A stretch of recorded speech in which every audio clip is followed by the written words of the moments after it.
ইসলামী আন্দোলন বাংলাদেশ সারা বাংলাদেশে এই স্বৈরাচারী সরকারের অধঃপতনের পর সারা বাংলাদেশে জ্বালাপোড়া বিভিন্ন নাশকতা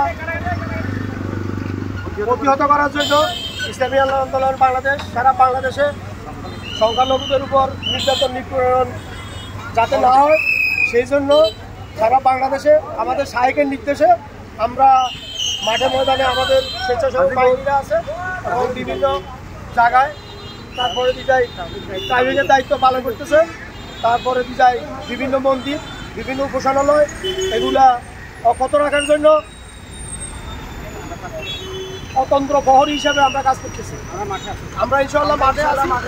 জ্বালাপোড়া রাজনীতি আমরা করি না, জনগণের কাছে বিশ্বাসী না।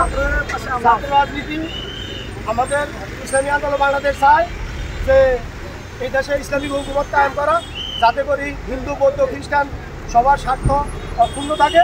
খোলাফায়ে রাশিদিনের নমুনায় আমরা রাজনীতি করি। আল্লাহ রাসূল যেভাবে আদর্শ দিয়েছে এবং যেই আদলে রাজনীতি করেছে আমরা ওই রাজনীতি বিশ্বাসী। আসসালামু আলাইকুম রহমতুল্লাহ। সবাই শান্ত থাকার জন্য উদাত্ত আহ্বান জানিয়ে এখানে শেষ করছি।